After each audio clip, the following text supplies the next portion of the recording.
ಆತ್ಮೀಯ ಸ್ಪರ್ಧಾ ಮಿತ್ರರೇ, ನಾವು ಇಂದು ಹೊಸ ಅಧ್ಯಾಯವನ್ನು ನೋಡ್ತಾ ಇದ್ದೇವೆ.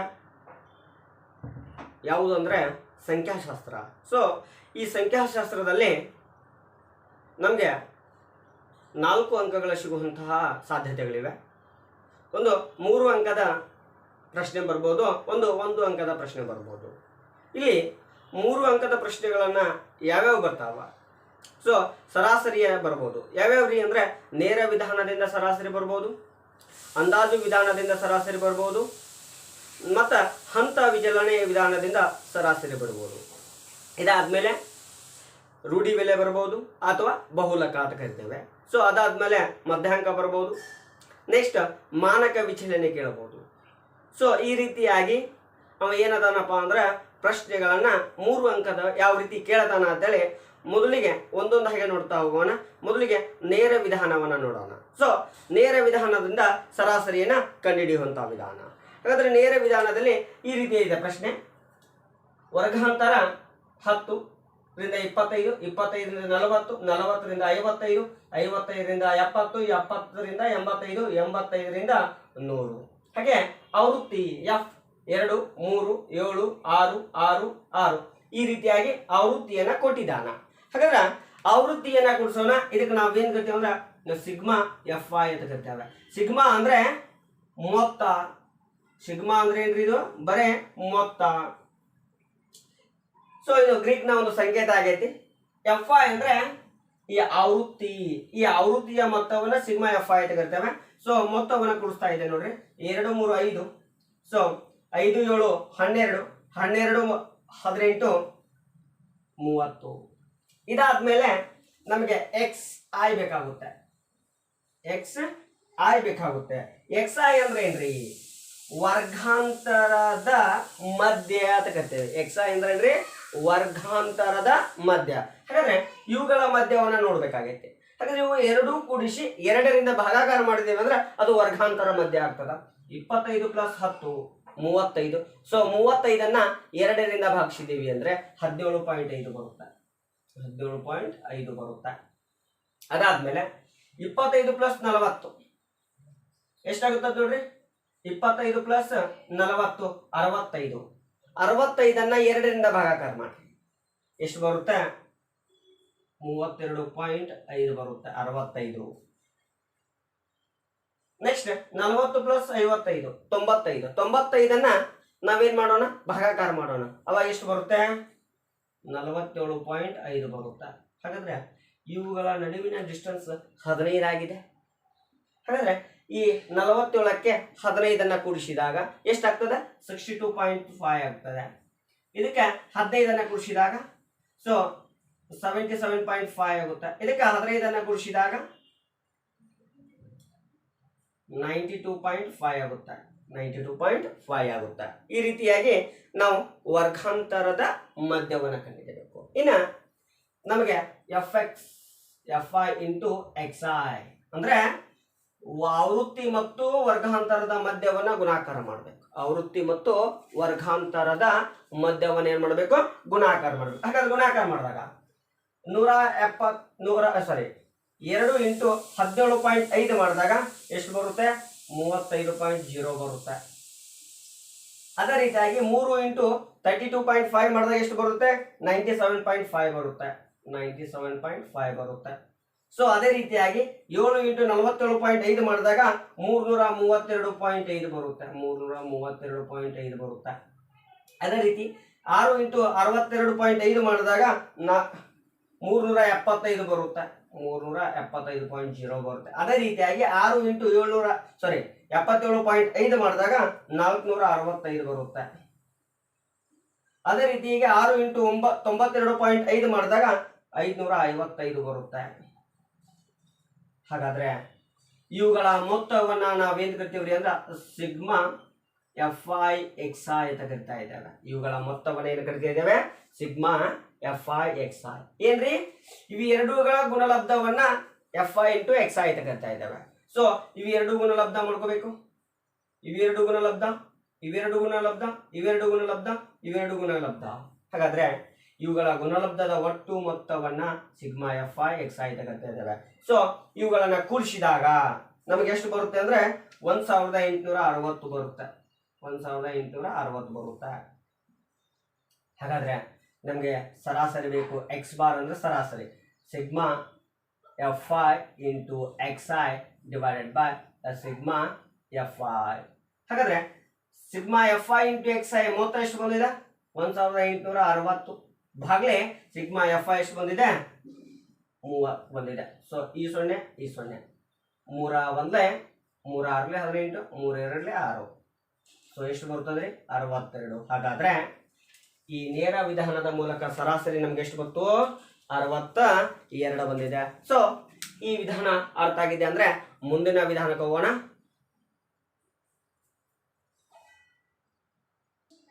ಎಸ್, ನೆಕ್ಸ್ಟ್ ಪ್ರಶ್ನೆ ಹೀಗಿದೆ ನೋಡ್ರಿ.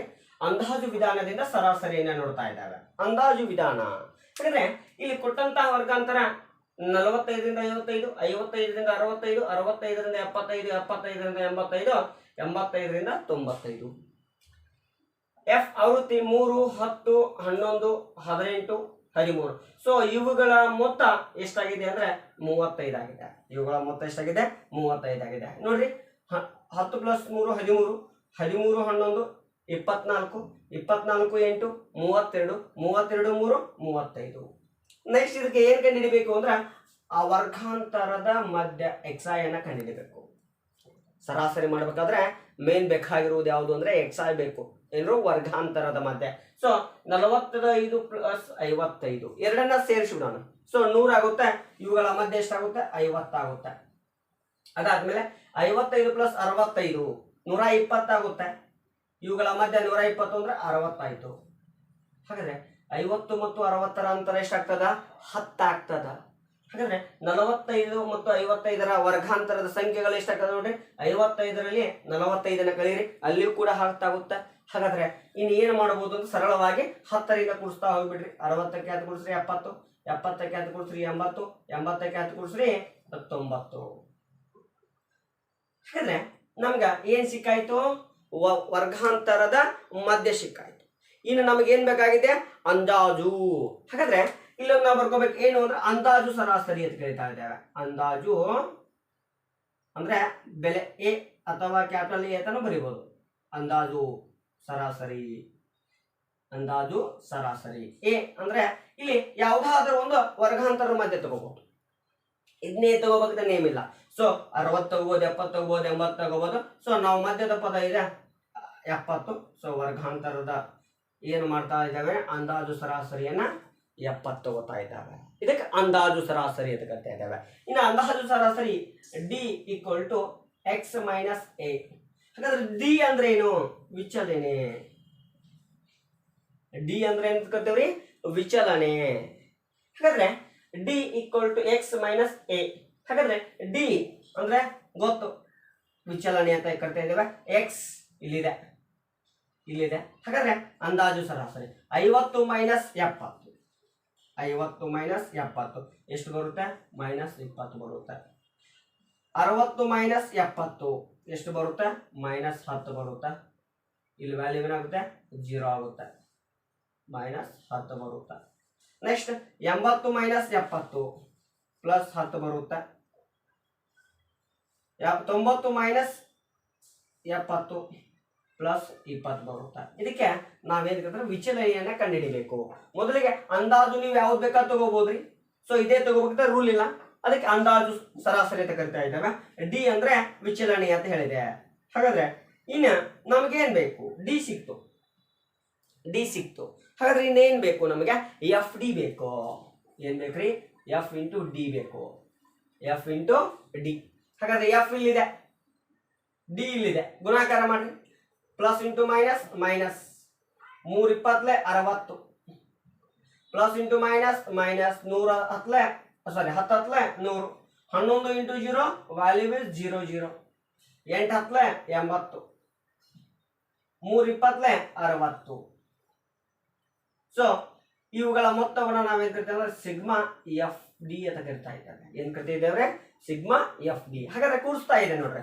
ಮೊದಲಿಗೆ ಇವು ಎರಡನ್ನ ಕೂಡಿಸ್ರಿ, ಮೈನಸ್ 160 ಬರುತ್ತೆ. ಆಮೇಲೆ ಪ್ಲಸ್ ಚಿಹ್ನೆಗಳನ್ನು ಕೂಡಿಸ್ರಿ, ಪ್ಲಸ್ 140 ಬರುತ್ತೆ. ಹಾಗಾದ್ರೆ ಪ್ಲಸ್ 140 ಮೈನಸ್ 140 ಚಿಹ್ನೆಗಳು ಬೇರೆ ಬೇರೆ ಅದಾವ, ಕಳೆಯೋಣ. 160ರಲ್ಲಿ 140 ಹೋದ್ರೆ ಎಷ್ಟು ಉಳಿಯುತ್ತೆ? 20 ಉಳಿಯುತ್ತೆ. ಯಾವ 20 ಉಳಿಯುತ್ತೆ? ಮೈನಸ್ 20 ಉಳಿಯುತ್ತೆ. ಹಾಗಾದ್ರೆ ಸಿಗ್ಮಾ ಎಫ್ ಡಿ ಎಷ್ಟಾಯ್ತು? ಮೈನಸ್ 20 ಆಯ್ತು. ಇನ್ನು ನಮಗೆ ಏನ್ ಬೇಕಾಗಿದೆ? ಸರಾಸರಿ ಎಕ್ಸ್. ಇಲ್ಲೇ ಕಂಡಿನ ಸರಾಸರಿ X equal to X bar equal to ಸೂತ್ರ ಗೊತ್ತಿರಬೇಕು. ಏನು? ಸಿಗ್ಮಾ ನೋಡ್ರಿ, ಎ ತಗೊಂಡಿದ್ದೇವ plus sigma F D divided by sigma F I. ಇದಕ್ಕೂ ಎಫ್ ಐ ಬರೋದು ನಡ್ತೈತಿ, ಡಿ ಐ ಬರೋದು ನಡ್ತೈತೆ. ಏನು ಇದು ಮಾಡೋದಂತ ಇಲ್ರಿ. So sigma A plus sigma F I D I equal to sigma F I. ಹಾಗಾದ್ರೆ ಎ ತಗೊಂಡಿದೆ ಏನು? 70 plus sigma F I D I ಎಷ್ಟಿದೆ? ಮೈನಸ್ 20 ಇದೆ, divided by sigma F I ಎಷ್ಟಿದೆ? 35 ಇದೆ, 35 ಇದೆ. ಹಾಗಾದ್ರೆ ಏನ್ ಮಾಡೋಣ? 70 ಪ್ಲಸ್ ಇಂಟು ಮೈನಸ್ ಮೈನಸ್. ನೋಡ್ರಿ 35 ಅಂದ್ರೆ 35 ಇಲ್ಲಿ ಹೋಗೋದಿಲ್ಲ. ಸೊ ಬಿಂದು ಕೊಟ್ಕೋತೇನ್ರಿ, ಇಲ್ಲಿ 200 ಆಯ್ತು. ಹಾಗಾದ್ರೆ 35 ಆರ್ಲೆ ನೋಡಿದಾಗ ಎಷ್ಟಾಗುತ್ತೆ? 210 ಆಗುತ್ತೆ. ಸೊ 36 ಐದ್ಲೇ ಬೇಡ, 6ಲೇ ಬೇಡ್ರಿ, 35 5ಲೇ ನೋಡೋಣ. ಸೊ 35 5ಲೇ ಎಷ್ಟಾಗುತ್ತೆ? 180 ಆಗುತ್ತೆ. ಮತ್ತೆ ಎಷ್ಟು ಉಳಿಯುತ್ತೆ? 20 ಉಳಿಯುತ್ತೆ. ಮತ್ತೆ ಎಷ್ಟು ಉಳಿತದ್ರಿ? 20 ನೋಡ್ಬೇಕಾದ್ರೆ ಎಸ್ 35 5ಲೇ 5 25. ಸೊ 5 6ಲೇ ಸಾರಿ 5 3 15 ಒಂದು 17 175 ಆಯ್ತು. ಓಕೆ, ಎಷ್ಟು ಉಳಿಯುತ್ತಾ? 25 ಉಳಿಯಿತು. ಸೊ 0 ಬರುತ್ತೆ, 250 ಆಯ್ತು. 25 ಆರ್ಲೆ 210 ಇದೆ, ಸಾರಿ 35 ಆರ್ಲೆ 210 ಇದೆ, 35 ಆರ್ಲೆ 210. ಸೊ 35 ಏಳೆ ನೋಡೋಣ, ಅದು ಏನು ಬರುತ್ತೆ ನೋಡೋಣ. 35 ಏಳೆ ಇನ್ನೂ ನಿಯರ್ ಆಗುತ್ತೆ. 5 ಏಳೆ 35, 7 3 21 24 ಹೋಗುತ್ತೆ. ಎಸ್ ನೀನು ನಿಯರ್ ಆಗುತ್ತೆ. ಎಷ್ಟು? 0.57. ಹಾಗಾದ್ರೆ 0.57 ಇಡ್ತಾ ಇದ್ದೇನೆ. ಹಾಗಾದ್ರೆ ಕಲಿಯುವಂತಹ ವಿಧಾನ ನೋಡ್ರಿ, 70 ಬಿಂದು 00 ಕಟ್ಕೊಳ್ಳೋಣ. ನೆಕ್ಸ್ಟ್ ಬಿಂದು ಅಂದ್ರೆ ಇದು ಎಡಭಾಗದ ಸ್ಥಾನ. ಸೊ ಎಡಭಾಗದಲ್ಲೇ ಬಿಡಿ ಸ್ಥಾನದಲ್ಲಿ 0 ಇದೆ. ಇನ್ನು ಬಲಭಾಗದಲ್ಲಿ 10ರ ಸ್ಥಾನ 100ರ ಸ್ಥಾನ ಅಂತ ಕರಿತಾ ಇದ್ದೇವೆ. ಹಾಗಾದ್ರೆ 0 ಒಳಗಡೆ 7 ಹೋಗೋದಿಲ್ಲ, 10 ಒಳಗಡೆ 7 ಹೋದ್ರೆ 3, 10 ಒಳಗಡೆ 6 ಹೋದ್ರೆ 4, ಬಿಂದುವಿನ ಕೆಳಗಡೆ ಬಿಂದು. ಸೊ ಕೈಲ 1 10, 10ರಲ್ಲಿ 1 ಹೋದ್ರೆ 9, ಕೈಲ 1, 7ರಲ್ಲಿ 1 ಹೋದ್ರೆ 6. ಎಷ್ಟು ಬರುತ್ತೆ? ಇದರ ಸರಾಸರಿ 69.43. ಹಾಗಾದ್ರೆ ಈ ಅಂದಾಜು ವಿಧಾನದಿಂದ ನಾವೇನ್ ಮಾಡ್ತಾ ಇದ್ದೇವೆ? ಸರಾಸರಿಯನ್ನ ಮಾಡಿದಾಗ ಎಷ್ಟು ಬರುತ್ತೆ? ಎಕ್ಸ್ ಬಾರ್ ಈಕ್ವಲ್ ಟು 69.43 ಬರುತ್ತೆ. ಇದು ಅಂದಾಜು ವಿಧಾನದ ಸರಾಸರಿ. ಸೊ ನೆಕ್ಸ್ಟ್ ಹಂತ ವಿಚಲನಾ ವಿಧಾನದಿಂದ ಸರಾಸರಿಯನ್ನು ನೋಡೋಣ. ಈ ಪ್ರಶ್ನೆ ಅರ್ಥ ಆಗಿದ್ರೆ ನೆಕ್ಸ್ಟ್ ವಿಧಾನಕ್ಕೆ ಹೋಗೋಣ. ಸೊ ಮೂರನೇ ವಿಧಾನ ಹಂತ ವಿಚಲನಾ ವಿಧಾನದಿಂದ ಸರಾಸರಿ. ಅದೇ ಪ್ರಶ್ನೆಯನ್ನ ತಗೋತಾ ಇದ್ದೇನೆ. ಯಾಕಪ್ಪ ಅಂದ್ರೆ ಆಗಲೇ ಬಂದಂತ ಸರಾಸರಿಗೂ ಈಗ ಬಂದಂತ ಸರಾಸರಿಗೂ ಬೆಲೆ ಸೇಮ್ ಆಗಿತ್ತು ಅಂದ್ರೆ ನಿಮ್ಗೆ ಕಾನ್ಫಿಡೆಂಟ್ ಆಗುತ್ತಾ? ಸೊ ಯಾವುದೇ ವಿಧಾನದಿಂದ ಬಿಡಿಸಿದ್ರು ಕೂಡ ಸರಾಸರಿ ಬೆಲೆ ಅಷ್ಟೇ ಬರುತ್ತೆ. ಹಾಗಾದ್ರೆ ಅದೇ ಸಮಸ್ಯೆಯನ್ನು ತಗೋತಿದ್ದೇನೆ. 45ರಿಂದ 55, 55ರಿಂದ 65, 65ರಿಂದ 75, 75ರಿಂದ 85, 85ರಿಂದ 95. ಸೊ 3, 10, 11, 8, 13. ಸೊ ಅದರ ಮೊತ್ತನೇ ಬರ್ತಿದೆ 35. ಹಾಗಾದ್ರೆ ನೆಕ್ಸ್ಟ್ ಏನ್ ಬೇಕಾಗಿದೆ? ಎಕ್ಸ್ ಐ ಬೇಕು ನಮ್ಗೆ. ಎಕ್ಸ್ ಐ 55 ಪ್ಲಸ್ 45 ಎಷ್ಟಾಗುತ್ತೆ? 100 ಆಗುತ್ತೆ. ಅದರ ಮಧ್ಯಾಂಕ 50 ಆಗುತ್ತೆ.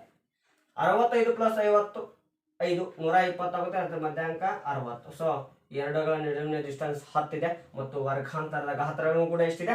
10 ಇದೆ. ಹಾಗಾದ್ರೆ ಕೂಡಿಸ್ತಾ ಹೋಗ್ರಿ, 70 ಆಗುತ್ತೆ, ಇದು 80 ಆಗುತ್ತಾ, ಇದು 90 ಆಗುತ್ತಾ. ಇನ್ನು ನಮ್ಗೆ ಆಗಲೇ ಡಿ ನೋಡಿದ್ದೇವಿ, ಡಿ. ಸೊ ಡಿ ಅಂದ ತಕ್ಷಣ ನಿಮ್ಗೆ ಗೊತ್ತಿರಬೇಕು, ಮೊದಲು ಅಂದಾಜು ಸರಾಸರಿ ಎ ತಗೋಬೇಕು. ಸೊ ಹಿಂದಿನ ಪ್ರಶ್ನೆ ಒಳಗಡೆ 70 ತಗೊಂಡಿದ್ದೆ. ಸೊ ಈ ಪ್ರಶ್ನೆ ಒಳಗಡೆ ನಾನು 80 ತಗೋತಾ ಇದ್ದೇನೆ. ಬೇಕಾದ ತಗೋಬಹುದು ಹೇಳಿದ್ದೆ ಅಲ್ರಿ ಆಗಲೇ.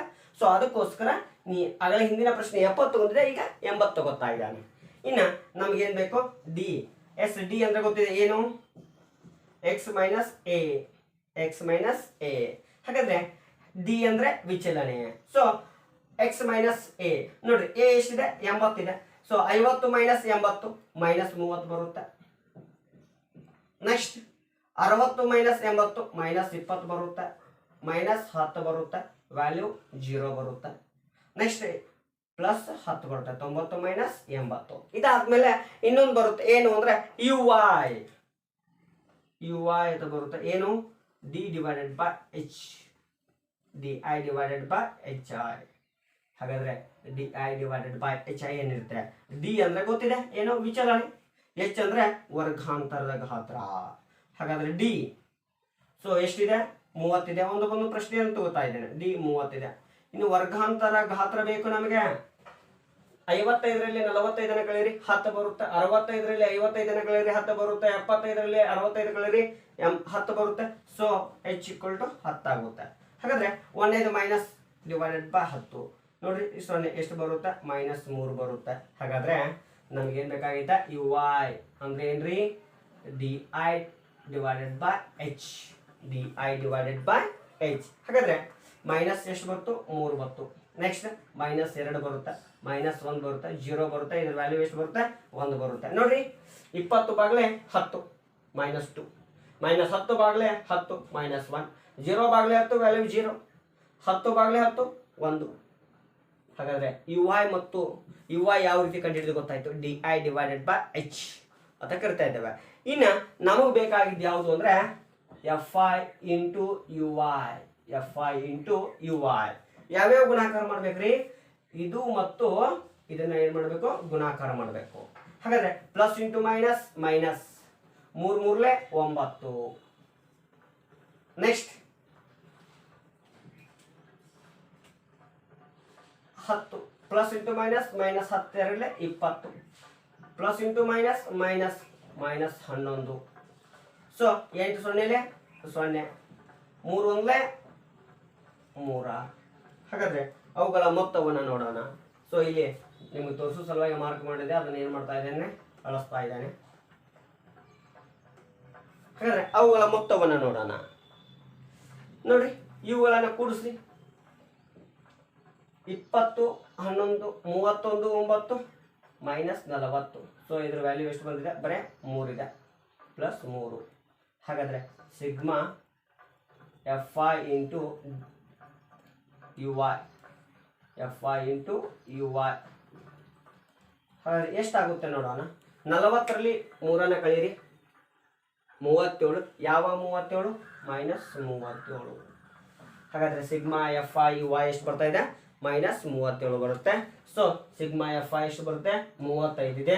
ಅಂದಾಜು ಸರಾಸರಿ ಎ 80 ಇದೆ, ಎಚ್ 10 ಇದೆ. ಸೊ ಯು ಐ ಅಂದ್ರೆ D I divided by H ಅದು ಗೊತ್ತಾಗಿದೆ. ಸೊ ಒಂದು ಬೆಲೆಯನ್ನು ಯೂಸ್ ಮಾಡಿ ನೋಡಿದ್ದೇವೆ. ಅದೇ ರೀತಿಯಾಗಿ ಯು ಐ ಬೆಲೆಯನ್ನು ಕಂಡುಹಿಡಿದಿದ್ದೇವೆ. ನೆಕ್ಸ್ಟ್ ಸೂತ್ರವನ್ನು ಹಾಕ್ತಾ ಇದೆ ನೋಡ್ರಿ. ಏನು ಸೂತ್ರ? ಎಕ್ಸ್ ಬಾರ್ ಮೀನ್ಸ್ ಸರಾಸರಿ ಈಕ್ವಲ್ ಟು, ಮೊದಲಿಗೆ ಏನು ತಗೊಂಡಿದ್ದೇವೆ? ಅಂದಾಜು. ಇದನ್ನ ಕ್ಯಾಪಿಟಲ್ ಏನು ಬರಿಬಹುದು, ಸ್ಮಾಲ್ ಏನು ಬರಿಬಹುದ್ರಿ. So A plus sigma F I U I divided by sigma F I into H, ವರ್ಗಾಂತರದ ಗಾತ್ರ. ಹಾಗಾದ್ರೆ ಎ ಎಷ್ಟು ಬಂದಿದ್ದೇವೆ? 80 ಪ್ಲಸ್ ಸಿಗ್ಮಾ ಎಫ್ ಐ -7 ಇದೆ, 37 ಇದೆ, ಡಿವೈಡೆಡ್ ಬೈ ಪ್ಲಸ್ 35 ಇದೆ, ಇಂಟು ಎಚ್ ಎಷ್ಟಿದೆ? 10 ಇದೆ. 80 ಪ್ಲಸ್ ಇಂಟು ಮೈನಸ್, -37 ಹತ್ತಲೆ 370 ಬಾಗ್ಲೆ 35. ಸೊ 35 1ಲೆ 35 ಹತ್ತಲೆ 350, 35 ಹತ್ತಲೆ ಎಷ್ಟ್ರಿ? 350. ಎಷ್ಟು ಉಳಿಯುತ್ತಾ? 20 ಉಳಿಯಿತು. ಸೊ 10 ಬಿಂದು 200 ಆಯಿತು. ಹಾಗಾದ್ರೆ 35 5ಲೆ 175, 175 ಎಷ್ಟು ಉಳಿಯುತ್ತೆ? 25 ಉಳಿಯಿತು, 250. ಸೊ 35 7ಲೆ ಸನಿ ಬೆಲೆ ಸಿಗುತ್ತೆ. ಎಷ್ಟು ಅಂದ್ರೆ 240 ಸಿಗುತ್ತೆ, 245 ಸಿಗುತ್ತೆ. ಸೊ ಸಾಕು. 80 ಮೈನಸ್ 10.57. ಹಾಗಾದ್ರೆ ಕಳೆಯೋಣ. 80.00. ಬಿಂದು ಕೆಳಗಡೆ ಬಿಂದು ಬರಲಿ. ಬಿಡಿ ಸ್ಥಾನದಲ್ಲಿ 0 ಇದೆ, 10ರ ಸ್ಥಾನದಲ್ಲಿ 1 ಇದೆ. ಸೊ 10ರ ಸ್ಥಾನದಲ್ಲಿ 5 ಇದೆ, 100ರ ಸ್ಥಾನದಲ್ಲಿ 7 ಇದೆ. ಏನು ಕಳೀಬೇಕು? 10ರಲ್ಲಿ 7 ಹೋದ್ರೆ 3, 10ರಲ್ಲಿ 6 ಹೋದ್ರೆ 4, ಬಿಂದು ಕೆಳಗಡೆ ಬಿಂದು. ಸೊ 10ರಲ್ಲಿ 1 ಹೋದ್ರೆ 9, 1 ಕೈಲ. 8ರಲ್ಲಿ 2 ಹೋದ್ರೆ 6, ಎಷ್ಟು ಬರುತ್ತೆ? 69.43. ಹಾಗಾದರೆ ಹಿಂದಿನ ಸರಾಸರಿನೂ ಅಷ್ಟೇ ಬಂದಿತ್ತು, ಈಗಿನ ಸರಾಸರಿನೂ ಅಷ್ಟೇ ಬಂದಿದೆಯಾ ಅಂದರೆ ನಾವು ಅರ್ಥ ಮಾಡ್ಕೋಬೇಕು, ಯಾವುದೇ ವಿಧಾನದಿಂದ ಸರಾಸರಿಯನ್ನು ಮಾಡಿದಾಗ ಮತ್ತು ಯಾವುದೇ ಒಂದು ಅಂದಾಜು ಸರಾಸರಿಯನ್ನು ತೆಗೆದುಕೊಂಡಾಗ ಅವುಗಳ ಸರಾಸರಿ ಬೆಲೆಯು ಸಮನಾಗಿರುತ್ತೆ. ಇದು 3 ವಿಧಾನದಿಂದ ಸರಾಸರಿ ಕಂಡುಹಿಡಿಯುವುದು. ಅದು ಮುಂದಿನ ವಿಧಾನ ಮಧ್ಯಾಂಕವನ್ನು ನೋಡೋಣ. ಸೊ ಮಧ್ಯಾಂಕವನ್ನು ನೋಡ್ತಾ ಇದ್ದೇವೆ. ಇಲ್ಲಿ ಮೊದಲಿಗೆ ಮಧ್ಯಾಂಕ ಅಂದ್ರೆ ಏನು? ಅವರ್ಗೀಕೃತ ದತ್ತಾಂಶವನ್ನು ನೀಡಿದಾಗ ಆ ದತ್ತಾಂಶಗಳನ್ನು ಏರಿಕೆ ಕ್ರಮದಲ್ಲಿ ಅಥವಾ ಇಳಿಕೆ ಕ್ರಮದಲ್ಲಿ ಬರೆದು ಅವುಗಳ ಮಧ್ಯ ಸಂಖ್ಯೆಯನ್ನು ನಾವೇನು ಕರಿತಿದ್ದೇವೆ? ಮಧ್ಯಾಂಕ ಅಂತ ಕರಿತಿದ್ದೇವೆ. ಇನ್ನು ಸಮಸಂಖ್ಯೆಗಳ ಕೊಟ್ಟಾಗ ಮಧ್ಯದ 2 ಸಂಖ್ಯೆಗಳ ಮೊತ್ತ ಭಾಗಲೇ 2 ಮಾಡಿದಾಗ ಮಧ್ಯಾಂಕ ಸಿಗ್ತಿತ್ತು. ಸೊ ಅದು ಏನ್ರಿ? ಅವರ್ಗೀಕೃತ ದತ್ತಾಂಶ. ಸೊ ಇದು ವರ್ಗೀಕೃತ ದತ್ತಾಂಶದ ಮೇಲಿನ ಮಧ್ಯಾಂಕ ಆಗಿದೆ. ಹಾಗಾದ್ರೆ ಇಲ್ಲಿ ಕೊಟ್ಟಂತಹ ಸಮಸ್ಯೆ ನೋಡೋಣ. ವರ್ಗಾಂತರ 15ರಿಂದ 25, 20ರಿಂದ 35, 35ರಿಂದ 45, 45ರಿಂದ 55, 55ರಿಂದ 65, 65ರಿಂದ 75, 75ರಿಂದ 85 ಇದೆ. ಸೊ 6, 11, 7, 4, 4, 2, 1 ಅವುಗಳ ಮೊತ್ತನು ಅವನೇ ಕೊಟ್ಟಿದ್ದಾನೆ 35. ಹಾಗಾದ್ರೆ ಈ ಮಧ್ಯಾಂಕ ಕಂಡುಹಿಡಿಬೇಕಾದ್ರೆ ಇಲ್ಲಿ ಹೆಚ್ಚಿಗೆ ಬೆಲೆಗಳನ್ನ ಏನು XI ಆಗಿರ್ಬೋದು, FI ಆಗಿರ್ಬೋದು, FI ಈಗಾಗಲೇ ಕೊಟ್ಟಾನೆ, XI ಆಗಿರ್ಬೋದು, DI ಆಗಿರ್ಬೋದು, ಅಥವಾ UI ಆಗಿರ್ಬೋದು, ಅಥವಾ FI ಆಗಿರ್ಬೋದು, ಅಥವಾ DIFI ಆಗಿರ್ಬೋದು, ಅಥವಾ FIUI ಆಗಿರ್ಬೋದು. ಇವು ಯಾವುದೇ ರೀತಿಯಾದಂಥ ಬೆಲೆಯನ್ನು ಕಂಡುಹಿಡಿಯುವಂಥ ಅವಶ್ಯಕತೆ ಇಲ್ಲ. ಇಲ್ಲಿ ಒಂದು ಬೆಲೆಯನ್ನು ಕಂಡುಹಿಡಬೇಕು. ಮೊದಲಿಗೆ ಸಂಚಿತ ಆವೃತ್ತಿ ಅಂತ ಕರಿತಾ ಇದ್ದಾಗ, ಸಂಚಿತ ಆವೃತ್ತಿ ಅಂತ ಕರ್ತಾ ಇದ್ದಾವೆ, ಅದನ್ನ ಕಂಡುಹಿಡಿಬೇಕು. ಸೊ ಸಂಚಿತ ಆವೃತ್ತಿಯನ್ನ ಯಾವ ರೀತಿ ಕಂಡುಹಿಡಿಬೇಕು ಅಂದ್ರೆ ಮೊದಲನೇ ಆವೃತ್ತಿಯನ್ನ ನೇರವಾಗಿ ಬರ್ಕೊಂಡ್ಬಿಡ್ತಾನೆ. ಎದ್ರದ್ರಿ? ಮೊದಲನೇ ವರ್ಗಾಂತರ ಆವೃತ್ತಿಯನ್ನ ನೇರವಾಗಿ ಬರ್ಕೊಂಡ್ಬಿಡ್ತಾನೆ. ಸೊ ಮೊದಲನೇ ಆವೃತ್ತಿಯನ್ನ ಸಂಚಿತ ಆವೃತ್ತಿ ಬರ್ಕೊಂಡ್ಮೇಲೆ ಮೊದಲನೇ ಸಂಚಿತ ಆವೃತ್ತಿಗೆ ಎರಡನೇ ಆವೃತ್ತಿಯನ್ನು ಕೂಡಿಸ್ರಿ 17 ಆಗುತ್ತೆ. ನೆಕ್ಸ್ಟ್ ಎರಡನೇ ಸಂಚಿತ ಆವೃತ್ತಿಗೆ ಮೂರನೇ ಆವೃತ್ತಿಯನ್ನು ಕೂಡಿಸ್ರಿ 24 ಆಗುತ್ತೆ. ಸೊ ಮೂರನೇ ಸಂಚಿತ ಆವೃತ್ತಿಗೆ 4ನೇ ಆವೃತ್ತಿಯನ್ನು ಕೂಡಿಸ್ರಿ 28 ಆಗುತ್ತಾ. 4ನೇ ಸಂಚಿತ ಆವೃತ್ತಿಗೆ 5ನೇ ಆವೃತ್ತಿಯನ್ನು ಕೂಡಿಸ್ರಿ 32 ಆಗುತ್ತೆ. 5ನೇ ಸಂಚಿತ ಆವೃತ್ತಿಗೆ 6ನೇ ಆವೃತ್ತಿಯನ್ನು ಕೂಡಿಸ್ರಿ 34 ಆಗುತ್ತೆ. 6ನೇ ಸಂಚಿತ ಆವೃತ್ತಿಗೆ 7ನೇ ಆವೃತ್ತಿಯನ್ನು ಕೂಡಿಸ್ರಿ 35 ಆಗುತ್ತೆ. ಸೊ ಇವು ಎರಡು ಬೆಲೆಗಳು ಏನಾಗಿರ್ತಾವ? ಒಂದೇ ಬಂದಿರಬೇಕು. ಅವಾಗ ಮಾತ್ರ ನಾವು ಸಂಚಿತ ಆವೃತ್ತಿ ಬರ್ಕೊಂತಿದ್ದು ಸರಿಯಾಗುತ್ತೆ. ಇನ್ನು ಮೊದಲಿಗೆ ನಾವು ನೋಡುವಂಥ ಅಂಶಗಳು ಯಾವ್ಯಾವ? n/2 ಅನ್ನ ನೋಡ್ಕೋಬೇಕು. ಸೊ ಬುಕ್ ಒಳಗಡೆ ಕ್ಯಾಪಿಟಲ್ n/2 ಇಲ್ಲ, ಸ್ಮಾಲ್ n/2 ಕೊಟ್ಟಿದೆ. ಆದರೆ ಹಳೆಯ 8ನೇ ತರಗತಿಯ ಪುಸ್ತಕದೊಳಗಡೆ ಕ್ಯಾಪಿಟಲ್ N ಕೂಡ ಕೊಟ್ಟಿದ್ದಾನೆ. ಸೊ ಅಲ್ಲಿ ಕನ್ಫ್ಯೂಸ್ ಮಾಡ್ಕೋಬೇಡ್ರಿ. ಕ್ಯಾಪಿಟಲ್ N ಆದ್ರೂ ಬರೆದ್ರು ಒಂದೇ, ಸ್ಮಾಲ್ n ಆದ್ರೂ ಒಂದೇ. ಅಂದ್ರೆ ಆ ಆವೃತ್ತಿಯ ಒಟ್ಟು ಸಂಖ್ಯೆ ಅಂತ ಕರ್ತಾ ಇದ್ದೇವೆ n ಅಂದ್ರೆ. ಸೊ n/2 ಅನ್ನ ನೋಡ್ಕೋಬೇಕು. n/2 ಅಂದ್ರೆ 35/2. ಸೊ ಇದು 17.5 ಬರುತ್ತೆ. ಈ 17.5 ನಾವು ಎಲ್ಲಿ ನೋಡ್ಕೋಬೇಕ್ರಿ ಅಂದ್ರೆ ಸಂಚಿತ ಆವೃತ್ತಿ ಒಳಗಡೆ ಎಲ್ಲಿದೆ ನೋಡ್ಕೋಬೇಕು. ಸಂಚಿತ ಆವೃತ್ತಿ ಒಳಗಡೆ ಎಲ್ಲಿ ಬರುತ್ತೆ? ಯಾವ್ದ್ರಿ? 17.5. ಸೊ ಮೊದಲನೇ ಸಂಚಿತ ಆವೃತ್ತಿ ಒಳಗೆ 6 ಇದೆ, ಬರಲ್ಲ. ಯಾಕೆ? ಅಲ್ಲಿ 1ರಿಂದ 0ದಿಂದ 6ರವರೆಗೆ ಮಾತ್ರ ಬರುತ್ತೆ. ನೆಕ್ಸ್ಟ್ 17 ಇದೆ, ಇಲ್ಲಿ 7ರಿಂದ 17 ತನಕ ಮಾತ್ರ ಬರುತ್ತೆ. 17 ಅಂದ ತಕ್ಷಣ ಸರ್ ಇದರಲ್ಲಿ ಐತೆ ಬರಂಗಿಲ್ರಿ. ಹಾಗಾದ್ರೆ ಮುಂದೆ 17.1ರಿಂದ ಎಲ್ಲಿ ಬರುತ್ತೆ? 24ರಲ್ಲಿ ಬರುತ್ತೆ. ಸೊ 24.1ರಿಂದ 28 ತನಕ ಎಲ್ಲಿ ಬರುತ್ತೆ? ಕೆಳಗಡೆ ಬರುತ್ತೆ. 28.1ರಿಂದ ಎಲ್ಲಿ ಬರುತ್ತೆ? 32 ತನಕ ಬರುತ್ತೆ. 32.1ರಿಂದ ಕೆಳಗಡೆ ಬರುತ್ತೆ. ಹಾಗಾದ್ರೆ 34.1ರಿಂದ 35 ಕೆಳಗಡೆ ಬರುತ್ತೆ. ಹಾಗಾದ್ರೆ ಇಲ್ಲಿ ನಾವು ಎಲ್ಲೈತಿ ಅಂತ ತಿಳ್ಕೊಬೋದ್ರಿ ಅಂದ್ರೆ ಅಲ್ಲೇ ಬಾಕ್ಸ್ ಅನ್ನು ಹಾಕಿಬಿಡ್ತಾ ಇದ್ದೀವಿ ನೋಡ್ರಿ. ಇಲ್ಲಿದೆ, ಎಲ್ಲಿ? ಸಂಚಿತ ಆವೃತ್ತಿ ಒಳಗಡೆ 17.5 ಎಲ್ಲಿದೆ ಅಂದ್ರೆ ಇಲ್ಲಿದೆ ನೋಡ್ರಿ, ಇದ್ರೊಳಗಡೆ ಇದೆ. ಹಾಗಾದ್ರೆ ಇದ್ರೊಳಗಡೆ ಇದ್ದಾಗ ಸೊ ಆ ಸಂಚಿತ ಆವೃತ್ತಿ ಎಲ್ಲಿದೆ ನೋಡಿದಾಗ ಅದೇ ಬಾಕ್ಸ್ ಒಳಗಡೆ ಇದ್ದಂತಹ ಆವೃತ್ತಿಯನ್ನ F ಅಂತ ಕರಿತಾ ಇದ್ದೇವೆ. ಅದೇ ಆವೃತ್ತಿ ಅಂದ್ರೆ ಅದೇ ಬಾಕ್ಸ್ ಒಳಗಡೆ ಇದ್ದಂತಹ ಆವೃತ್ತಿಯನ್ನ F ಅಂತ ಕರಿತಾ ಇದ್ದೇವೆ. ಸೊ ಆವೃತ್ತಿಯ ಮೇಲಿನ ಸಂಚಿತ ಆವೃತ್ತಿಯನ್ನ CF ಅಂತ ಕರಿತಾ ಇದ್ದೇವೆ. ಆವೃತ್ತಿ ಮೇಲಿನ ಸಂಚಿತ ಆವೃತ್ತಿಯನ್ನ CF ಅಂತ ಕರಿತಾ ಇದ್ದೇವೆ. ಸೊ ಅದೇ ಇದ್ರೊಳಗಡೆ ಸಂಚಿತ ಆವೃತ್ತಿ ಒಳಗಡೆ ಏನ n/2 ಬೆಲೆಯನ್ನ ನೋಡಿದೇವಲ್ಲ, ಆ ವರ್ಗಾಂತರದೊಳಗಡೆ ಕೆಳಮಿತಿಯನ್ನ L ಅಂತ ಕರಿತಾ ಇದ್ದೇವೆ. ಹಾಗಾದ್ರೆ ನಮಗೆ L ಅಂದ್ರೆ ಗೊತ್ತಾಯ್ತು ಏನು? 35. ಸೊ F ಅಂದ್ರೆ ಗೊತ್ತಾಯ್ತು 7, CF ಅಂದ್ರೆ ಗೊತ್ತಾಯ್ತು 17. ಇನ್ನು ವರ್ಗಾಂತರ ಗಾತ್ರ ಬೇಕು. ಸೊ 25ರಲ್ಲಿ 15 ಕಳೆದ್ರೆ 10 ಉಳಿಯುತ್ತೆ. 35ರಲ್ಲಿ 25 ಕಳೆದ್ರೆ 10 ಉಳಿಯುತ್ತೆ. ಸೊ H = ಇದನ್ನು ನಾವು ಏನು ಕರಿತೀವಿ 10. ಸೊ ಒಂದೊಂದಲ್ಲಿ ಎಚ್ ಅಂತ ಕೊಟ್ಟಿದ್ದಾನ, ಒಂದೊಂದಲ್ಲಿ ಅದ್ರ ಬೆಲೆಯನ್ನು ಏನು ಮಾಡ್ತಾ ಇದ್ದಾನೆ ಅಂದ್ರೆ ಸಿ ಅಂತಲೂ ಯೂಸ್ ಮಾಡ್ತಾ ಇದ್ದಾನೆ. ಏನಂತ ಸಿ ಅಂತ ಯೂಸ್ ಮಾಡ್ತಾ ಇದ್ದಾನೆ, ಅದರ ಬೆಲೆ 10. ಹಾಗಾದ್ರೆ ಮಧ್ಯಾಂಕ ಕಂಡು ಹಿಡಿಯುವಂಥ ಸೂತ್ರ ಮಧ್ಯಾಂಕ ಈಕ್ವಲ್ ಟು ಎಲ್. ಸೊ ಹಳೆಯ 8ನೇ ತರಗತಿ ಪುಸ್ತಕದೊಳಗಡೆ ಎಲ್ ಅನ್ನ LRL ಅಂತ ಕರೆದಿದ್ದಾನೆ. LRL ಲೋಯೆಸ್ಟ್ ಆಫ್ ಅಂದ್ರೆ ಕಡಿಮೆ ಬೆಲೆ ಎದರದು ವರ್ಗಾಂತರದ ನೈಜ ಕೆಳಮಿತಿ ಅಂತ ಕರಿತಾ ಇದ್ದಾನೆ.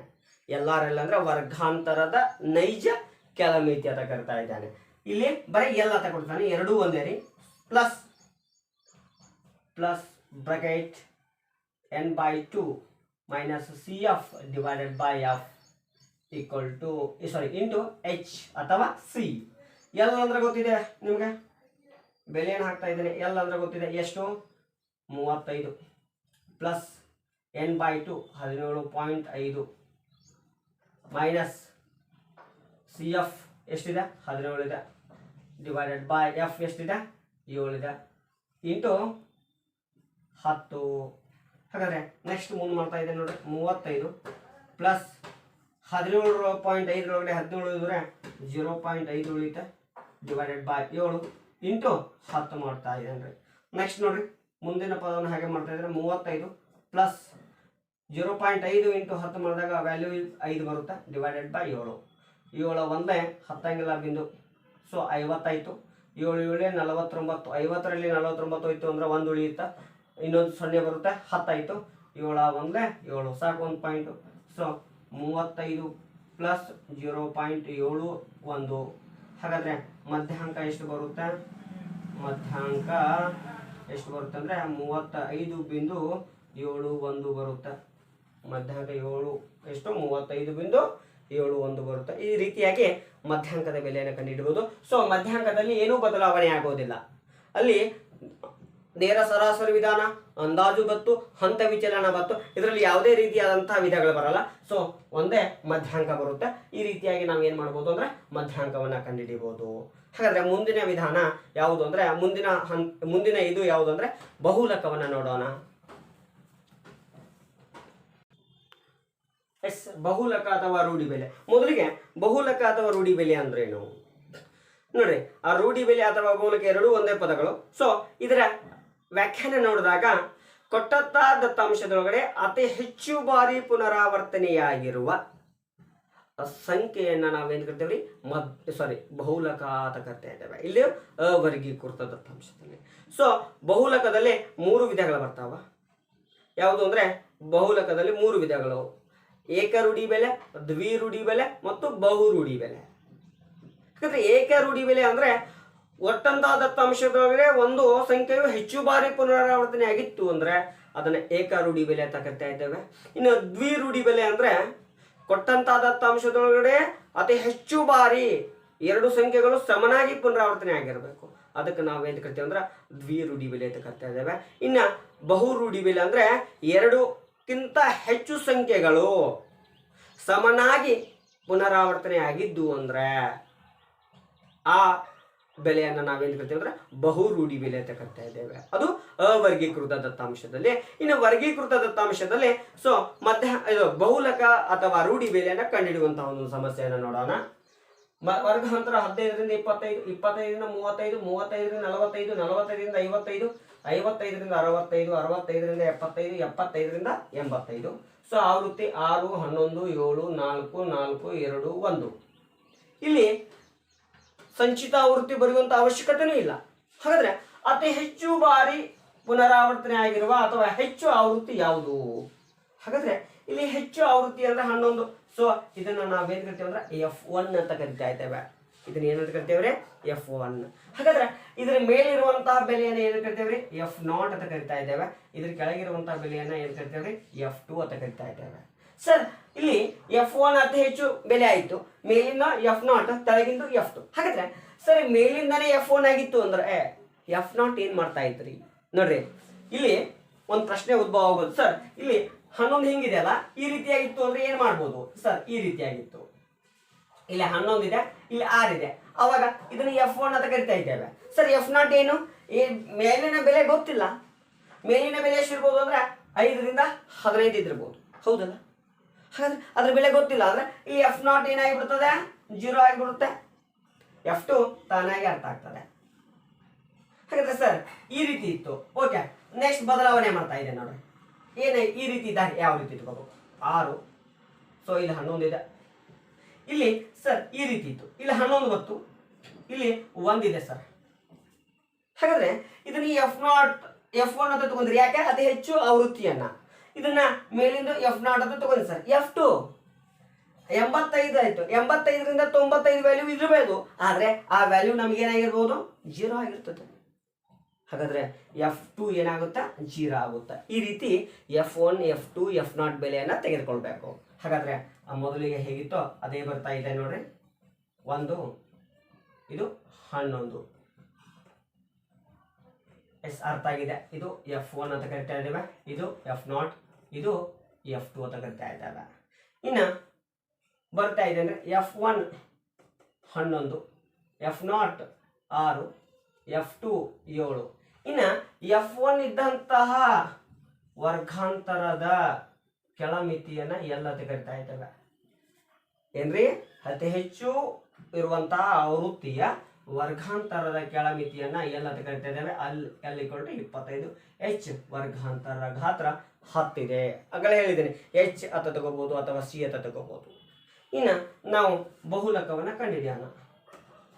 ಬಹುಲಕ ಸೂತ್ರ ಗೊತ್ತಿದೆ. ಏನು? ಬಹುಲಕ ಏನಿದೆ? L plus bracket F1 minus F0 divided by 2F1 minus F0 minus F2 into H.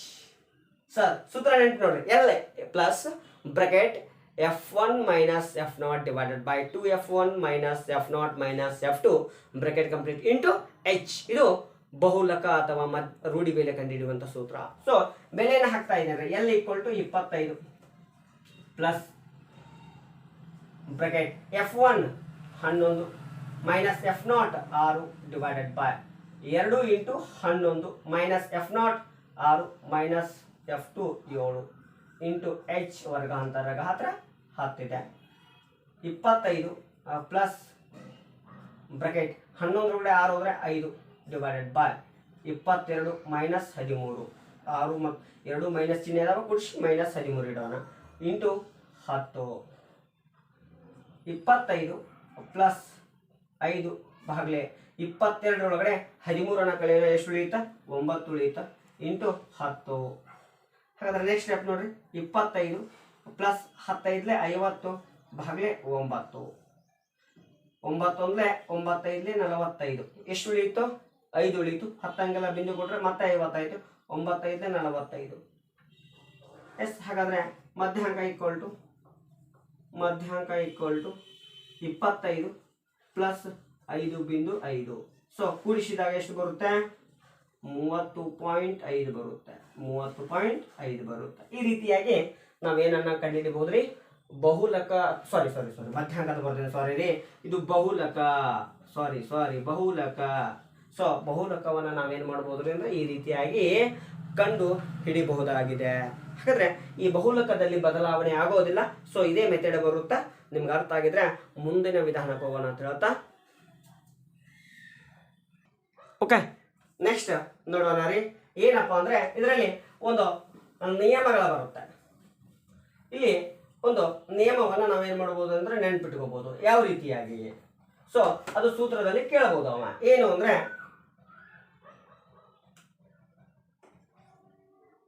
Basamma ಅಂತೇಳಿ ನಾವು ಬರ್ತಾ ಇದ್ದೇವೆ. ಬಸಮ್ಮ. ಹಾಗಾದ್ರೆ ಬಸಮ್ಮ ಅಂದ್ರೆ ಏನ್ರಿ? ಒಂದು ಬಹುಲಕ. ನೋಡ್ರಿ ಬಸಮ್ಮ ನೋಡ್ರಿ ಯಾವ ರೀತಿ? ಒಂದು ಬಹುಲಕ ಪ್ಲಸ್ 2 ಸರಾಸರಿ = 3 ಮಧ್ಯಾಂಕ. ನೆನಪಿಟ್ಕೊಳ್ಳುವಂತ ವಿಧಾನ ಏನು? ಬಸಮ್ಮ 1 2 3. ಹಾಗಾದ್ರೆ ಇದನ್ನ ಬಸಮ್ಮ ಅಂದ್ರೆ ಒಂದು ಬಹುಲಕ ಪ್ಲಸ್ 2 ಸರಾಸರಿ = 3 ಮಧ್ಯಾಂಕ. ಸೊ ಇದೊಂದು ನಿಯಮ ಬರುತ್ತೆ. ಈ ನಿಯಮದ ಮೇಲೆ ಸೂತ್ರನಾದರೂ ಕೇಳ್ಬೋದು ಅಥವಾ ಬೆಲೆಗಳನ್ನು ಕೊಟ್ಟು ಸಮಸ್ಯೆನಾದರೂ ಕೇಳಬಹುದು. ಇದಾದ್ಮೇಲೆ ಇದೇ ಅಧ್ಯಾಯದಲ್ಲಿ ಓಜೀವ್ ನಕ್ಷೆ ಅಂತ ಬರ್ತಾ ಇದ್ದಾಗ, ಓಜೀವ್ ನಕ್ಷೆ ಇಲ್ಲಿ ಸಂಚಿತ ಆವೃತ್ತಿ ಮೇಲೆ ತೆಗೆಯುವಂತಹ ಓಜೀವ್ ನಕ್ಷೆಗಳಿವು. ಯಾವುದ್ರ ಮೇಲೆ? ಸಂಚಿತ ಆವೃತ್ತಿ ಮೇಲೆ. ಹಾಗಾದ್ರೆ ಸಂಚಿತ ಆವೃತ್ತಿ ಮೇಲೆ ಓಜೀವ್ ನಕ್ಷೆಯನ್ನು ತೆಗೆಯುವಂತಹ ಒಂದು ಸಮಸ್ಯೆಯನ್ನು ನೋಡೋಣ. ಸೊ ಈ ರೀತಿಯಾಗಿ ಒಂದು ವರ್ಗಾಂತರ ಮತ್ತು ಆವೃತ್ತಿಯನ್ನು ಸಮಸ್ಯೆ ಕೊಟ್ಟಿರ್ತಾನೆ. ಸೊ ಇಲ್ಲಿ ವರ್ಗಾಂತರ ಪುನರಾವರ್ತನೆಯಾಗುವಂತಹ ವರ್ಗಾಂತರ ಇರಬೇಕು. ಇಲ್ಲಿ ಆವೃತ್ತಿಯನ್ನು ಕೊಟ್ಟಿರ್ತಾನೆ. ಸೊ ಈ ಆವೃತ್ತಿಗೆ ನಾವು ಸಂಚಿತ ಆವೃತ್ತಿಯನ್ನು ಬರ್ಕೋಬೇಕು. ಸಂಚಿತ ಆವೃತ್ತಿ ಬರ್ಕೋಬೇಕು. ಹಾಗಾದ್ರೆ ಸಂಚಿತ ಆವೃತ್ತಿ ಅಂದ್ರೆ ಗೊತ್ತಿದೆ. ಮೊದಲನೇ ಆವೃತ್ತಿನ ಹಾಗೆ ಬರ್ಕೋತಾ ಇದ್ದೇನೆ. ಸೊ ಮೊದಲನೇ ಸಂಚಿತ ಆವೃತ್ತಿಗೆ ಎರಡನೇ ಆವೃತ್ತಿಯನ್ನು ಕೊಡಿಸ್ರಿ 5. ಎರಡನೇ ಸಂಚಿತ ಆವೃತ್ತಿಗೆ ಮೂರನೇ ಆವೃತ್ತಿಯನ್ನು ಕೊಡಿಸ್ರಿ 12. ಸೊ ಮೂರನೇದಕ್ಕೆ 4ನೇದು ಕೊಡಿಸ್ರಿ 18. 2 ಕೂಡಿಸಿದ್ರೆ 20. ಹಾಗಾದ್ರೆ ನಮಗೆ ಸಂಚಿತ ಆವೃತ್ತಿಯನ್ನು ಹಾಕ್ತಬೇಕು. ಇನ್ನು ಓಜೀವ್ ನಕ್ಷೆ. ಸೊ ಮೊದಲಿಗೆ ಇಲ್ಲಿ ಒಂದು ಕಾರ್ಟೇಶಿಯನ್ ಪದ್ಧತಿಯ ಪ್ರಕಾರ ಏನು ಮಾಡ್ಕೋಬೇಕ್ರಿ ಅಂದ್ರೆ ಒಂದು ರೇಖೆಯನ್ನು ಹೇಳ್ಕೊತೇವೆ. ಇಲ್ಲಿ 0 ಬರುತ್ತೆ. ಇಲ್ಲಿ ನೋಡಿ 10ರಿಂದ 25 ಕೊಟ್ಟಿದ್ದಾನವ. ಸೊ 0ದಿಂದ 10 ಕೊಟ್ಟೇ ಇಲ್ಲ. 0ದಿಂದ 10. ಸೊ ಇಲ್ಲಿ ಕೊಟ್ಟಿಲ್ಲಪ್ಪ ಅಂದ್ರೆ ನಾವೇನು ಮಾಡ್ಕೋಬೇಕು? ಇಲ್ಲಿ ನಾವೇನು ಮಾಡ್ಕೋಬೇಕ್ರಿ ಅಂದ್ರೆ ಯಾವುದೇ ರೀತಿಯಾಗಿ ನಮ್ಗೆ ಅಂಶಗಳಿಲ್ಲ ಅಂದ ತಕ್ಷಣ ಸೊ ಇದನ್ನ ಜಿಗ್ಜಾಗ್ ಮೋಷನ್ ಮಾಡ್ಕೋಬೇಕು. ಸೊ ಮುಂದೆ ಆ ಆವೃತ್ತಿಗಳನ್ನು ಬರ್ಕೋಬೇಕು. 10, ಅದಾದ್ಮೇಲೆ 25, ಅದಾದ್ಮೇಲೆ 40, ಅದಾದ್ಮೇಲೆ 55, ಅದಾದ್ಮೇಲೆ 70, ಅದಾದ್ಮೇಲೆ 85. ಸೊ ಈ ರೀತಿಯಾಗಿ ಇದನ್ನ ಎಕ್ಸ್ ಅಕ್ಷ ಅಂತ ಕರಿತೇವೆ, ಇದನ್ನ ವೈ ಅಕ್ಷ. ಸೊ ಇಲ್ಲಿ ವರ್ಗಾಂತರ ಅಂತ ಕರಿತಾ ಇದ್ದೇವೆ. ಇದನ್ನ ಏನು ಕರಿತೇವೆ? ವರ್ಗಾಂತರ. ಸೊ ಈ ವರ್ಗಾಂತರ ನೋಡಿ ಡಿಸ್ಟೆನ್ಸ್ ಒಂದೇ ರೀತಿ ಆಗಿರ್ಬೇಕು. ಒಂದು ಹೆಚ್ಚು ಒಂದು ಕಡಿಮೆ, ಒಂದು ಹೆಚ್ಚು ಒಂದು ಕಡಿಮೆ ಮಾಡಬಾರ್ದು. ಇವುಗಳ ನಡುವಿನ ಅಂತರವು ಕೂಡ ಏನಾಗಿರ್ಬೇಕು? ಸಮನಾಗಿರ್ಬೇಕು. ಇನ್ನು ಇಲ್ಲಿ ಸಂಚಿತ ಆವೃತ್ತಿ ಅಂತ ಕರಿತಾ ಇದ್ದೇವೆ. ಸಂಚಿತ ಆವೃತ್ತಿ ಅಂತ ಕರಿತಾ ಇದ್ದೇವೆ. ಹಾಗಾದ್ರೆ ನಮ್ಗಿಲ್ಲಿ ಪ್ಲೇಸ್ ಸಾಲ್ತದೆ ಬಿಡ್ತದೆ ಗೊತ್ತಿಲ್ಲ, ಆದ್ರೆ ಬರೆಯುವಾಗ ಇವುಗಳ ನಡುವಿನ ಅಂತರ ಕೂಡ ಅಷ್ಟೇ ಇರಬೇಕು. ಒಂದೇ ರೀತಿಯಾಗಿರ್ಬೇಕು. ಒಂದೇ ರೀತಿಯಾಗಿರ್ಬೇಕು. ಹಾಗಾದ್ರೆ ಬರಿತಾ ಇದೆ ನೋಡಿ. 4, 8, 12, 16, 20, 24, 26, 20, 24 ಆಗಿದೆ 28, 32. ಸೊ ಸಾಕು ನಮ್ಗೆ. ಇನ್ನು ಇಲ್ಲಿ 2 ಬರ್ತವೆ. ಒಂದು ಅಧಿಕ, ಇನ್ನೊಂದು ಕಡಿಮೆ. ಹಾಗಾದ್ರೆ ಅಧಿಕ ಮತ್ತು ಕಡಿಮೆ ಏನು ಬೇಕಾಗಿದೆ? ಹಾಗಾದ್ರೆ ಆ ಅಧಿಕ ಮತ್ತು ಕಡಿಮೆ ಯಾವ ರೀತಿ ಬರುತ್ತೆ? ಮೊದಲಿಗೆ ಒಂದೊಂದಾಗಿ ಹಾಕ್ತಾ ಹೋಗೋಣ. ಸೊ ಮೊದಲಿಗೆ ಕಡಿಮೆ ಓಜೀವ್ ನಕ್ಷೆ ಆಗ್ತಾ ಇದ್ದಾನೆ. ಕಡಿಮೆ ಓಜೀವ್ ನಕ್ಷೆ ಅಂದ್ರೆ ಸಂಚಿತ ಆವೃತ್ತಿಯನ್ನ ಈ ರೀತಿಯಾಗಿ ಬರಬೇಕು. ಕಡಿಮೆಯಿಂದ ಹೆಚ್ಚಿನ ಕಡೆಗೆ ಹೋಗಬೇಕು. ಹಾಗಾದ್ರೆ 10 ಎಷ್ಟಿದೆ? 2 ಇದೆ. 10, 2 ಇದೆ. ಆಮೇಲೆ 25 ಎಷ್ಟಿದೆ? 5 ಇದೆ. 25, 5 ಇದೆ. ಆಮೇಲೆ 40 ಎಷ್ಟಿದೆ? 7 ಇದೆ. 40, 7 ಇದೆ. 55 ಎಷ್ಟಿದೆ? 6 ಇದೆ. ಸಾರಿ 55 ಎಷ್ಟಿದೆ? ಸಾರಿ ತಪ್ಪಾಗಿದೆ. ಇಲ್ಲ ನೋಡಿ, 6. ಸಂಚಿತ ಆವೃತ್ತಿಯನ್ನು ನೋಡ್ಬೇಕಾಗಿತ್ತಲ್ಲ ನಾವು, ಆವೃತ್ತಿ ನೋಡಬಾರ್ದು. ನೋಡ್ರಿ ತಪ್ಪಾಗುತ್ತೆ ಈ ರೀತಿಯಾಗಿ. ಅದಕ್ಕೆ ಹೇಳೋದು 0ದಿಂದ 10. ಸಾರಿ 10 ಎಷ್ಟಿದೆ? 2 ಇದೆ. 25 ಎಷ್ಟಿದೆ? 5 ಇದೆ. ಆಮೇಲೆ 40 ಎಷ್ಟಿದೆ? 7 ಇದೆ. ಸಾರಿ 40 ಎಷ್ಟಿದೆ? 12 ಇದೆ. ನೋಡಿ 40, 12 ಇದೆ. ನೆಕ್ಸ್ಟ್ 55 ಎಷ್ಟಿದೆ? 18 ಇದೆ. 55 ಎಷ್ಟಿದೆ? 18 ಇದೆ. ನೆಕ್ಸ್ಟ್ ಅದಾದ್ಮೇಲೆ 70 ಎಷ್ಟಿದೆ? 20 ಇದೆ. 70 ಎಷ್ಟಿದೆ? 20 ಇದೆ. ಸೊ ಇದಕ್ಕೆ ನಾವೇನು ಕರಿತೀವಿ ಅಂದ್ರೆ ಕಡಿಮೆ ಓಜೀವ್ ನಕ್ಷೆ ಅಂತ ಇದ್ದೇವೆ. ಸೊ ನೋಡಿ, ಆವೃತ್ತಿ ಬಾಜು ಬರ್ಕೊಂಡಿರ್ತೇವೆ, ಸಂಚಿತ ಆವೃತ್ತಿನೂ ಬಾಜು ಬರ್ಕೊಂಡಿರ್ತೇವೆ. ಅದೇ ರೀತಿಯಾಗಿ ಏನಾಗುತ್ತೆ ಅಂದ್ರೆ ಸಂಚಿತ ಆವೃತ್ತಿಯನ್ನ ಬಿಟ್ಟು ಆವೃತ್ತಿಯನ್ನು ನೋಡಿ ಮಾರ್ಕ್ ಮಾಡೋದಾಗುತ್ತೆ. ಹಾಗಾಗಬಾರ್ದು. ಆವೃತ್ತಿ ಬಿಡ್ಬೇಕು, ಸಂಚಿತ ಆವೃತ್ತಿ ಮೇಲೆ ಕೈ ಇಟ್ಕೋತ ಏನ್ ಮಾಡೋಣ? ಮಾರ್ಕ್ ಮಾಡ್ಕೋಬೇಕು. ಹಾಗಾದ್ರೆ ಇದನ್ನ ಯಾವ ರೀತಿ ಇದು ಮಾಡಬೇಕು ಅಂದ್ರೆ ಇಲ್ಲಿ ನೋಡಿ, 0ಗೆ ಹಚ್ಚಬೇಡಿ.